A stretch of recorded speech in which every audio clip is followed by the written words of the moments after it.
I work as a sleep scientist.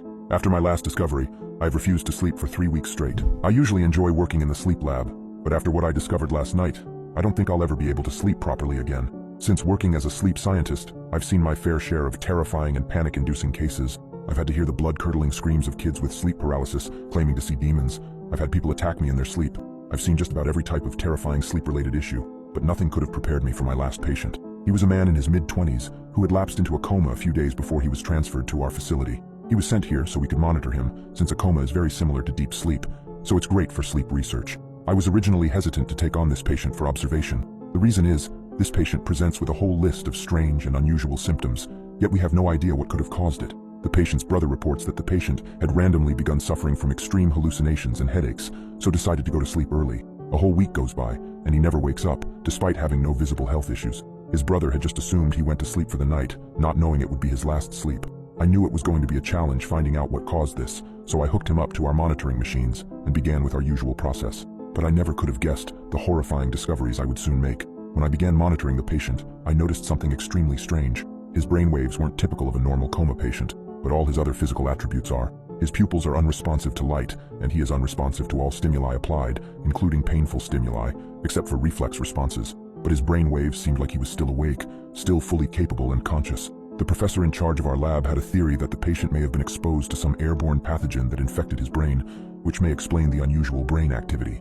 But something was telling me it was something a lot worse than that. Whatever the diagnosis, he was a medical mystery and could have held the key to some obscure disease, and by extension, a new discovery. We were looking at uncharted and undiscovered scientific territory here. So, this afternoon, one by one, my colleagues at the lab checked out for home. Soon there was just me left, staying overnight alone to monitor the patient. I have done this, as I say, many times before. It's the usual routine. I turned on my personal laptop and checked emails and so on. Can't use speakers or headphones on the chance that patients call out or make a noise during the night. Can't risk missing something like that. I was reading something online when I first heard footsteps coming from the corridor. I didn't think anything of it. Probably one of the patients had woken up and had to use the restroom or something. I was immersed in the article I was reading, when suddenly everything seemed to stand still as the realization hit me. There were no other patients in the sleep lab tonight. Just me and Coma Guy. My head turned to the monitor instantly, in the dubious hope that maybe the patient had woken up. Nope, still on the bed, unresponsive, like a log. The footsteps were in the corridor, and they seemed to be going towards the sleep room. I swiveled in my chair and scrambled to the door, in long, hurried steps, almost leaping to it. I opened it and peered out. There was no one in the corridor. Just to be safe, I checked the nearby rooms, including the vacant sleep rooms. All the doors leading to the sleep lab were locked. Only my staff security swipe card can open those. I was safe and sealed in.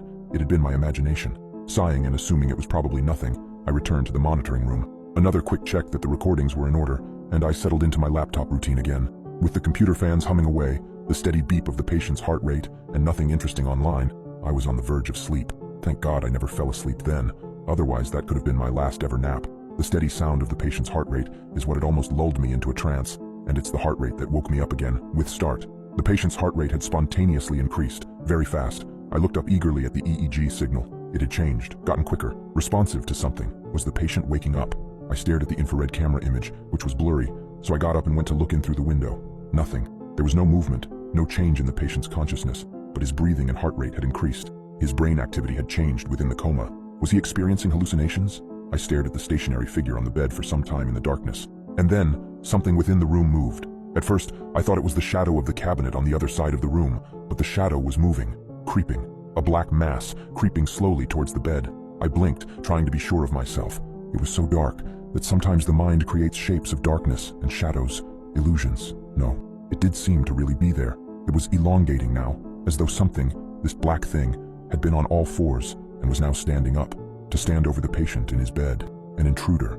Someone here to attack the patient, or just someone mentally unstable who had somehow found a way in.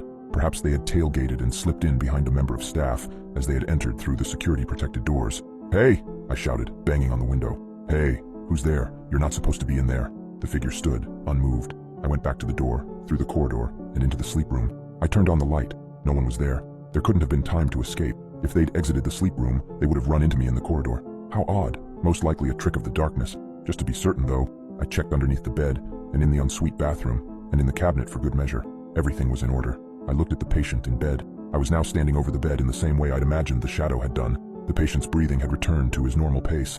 I went back to the monitoring room, and I looked at the screen displaying the camera view. I rewound the recording back a few minutes. There was nothing on there. No shadow. Everything was just like usual. Empty room, with the patient in the bed with nothing moving. Either my imagination was just playing with me, or I was experiencing some extreme hallucinations.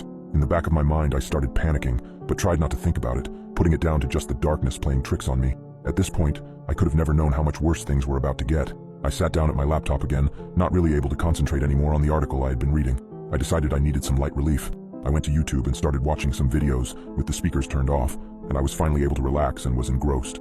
I don't know how long passed in this way, an hour or so, I think. My eyes went back to the recording screen to make sure all was well. There was no EEG signal. It was flatlining, no heart signal, no breathing signal. My heart jumped into my throat. The patient was dead, and I'd missed it. I should have done something. What had happened? Oh God, what a fool I was, getting wrapped up in videos. I looked at the camera feed and the patient was gone. The bed was empty. In the midst of the rush of adrenaline and fear, I ran into the sleep room and turned on the light. The bed was tousled, as though the participant had just walked off. But that was impossible. The door had been closed, and the outer door had a security lock. Only those with a swipe card could get out. I looked in the adjoining restroom. Nothing. Feeling stupid, I looked in the clothes cabinet. Nothing. I got on hands and knees, the carpet feeling rough under my palms, and looked under the bed. The patient was lying under the bed. "Hello?" I said. No response. His eyes were closed. How could he have possibly ended up moving? Without thinking about it, I shuffled sideways, halfway under the bed, and used one hand to slowly drag the man out. He was still unconscious.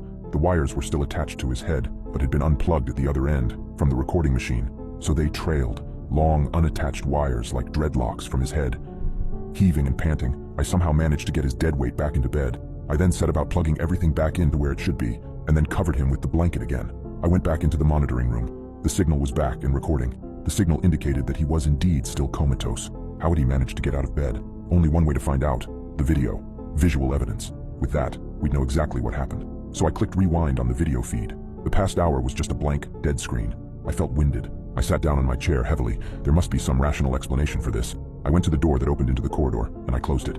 It locks automatically, so only I can open it to get out with my card, just to be safe. I also thought it might be a good idea to check in with security services to help just so there's someone else around. I picked up the office phone, and there was no dial tone. Never mind. I took my mobile from my pocket. No signal. Odd. I tried changing position, etc., but it was no use. I went on to my email to message a colleague to see if I could ask them to ring security for me. This email could not be sent. Please check your connection and try again. The internet connection was definitely still there. I loaded a YouTube video. It was playing fine. I got to my feet to check the EEG screen again. Brainwave activity was as before, comatose. But his chin muscle signal was active. It meant that his mouth was moving. The infrared camera image was too grainy to tell, so I glanced at the window into his room. Indeed, his mouth was wide open, his chest muscles straining. He was screaming, unrelentingly. But his brain signals, he was still in a coma. Before I could mentally process this, the patient sat upright in bed. Here's the thing. There was no activity in his brain areas that should control his movement or muscles to move.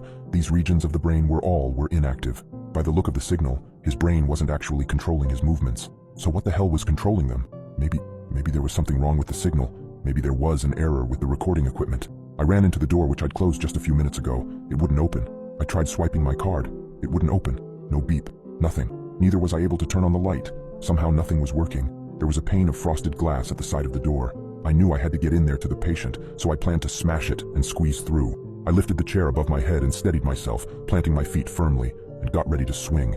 That was until someone pushed me. Someone shoved me, forcefully, away from the door. I toppled over, the chair falling from my grip, onto me in a confused, tumultuous movement where I couldn't tell where my head was in relation to my feet and the floor.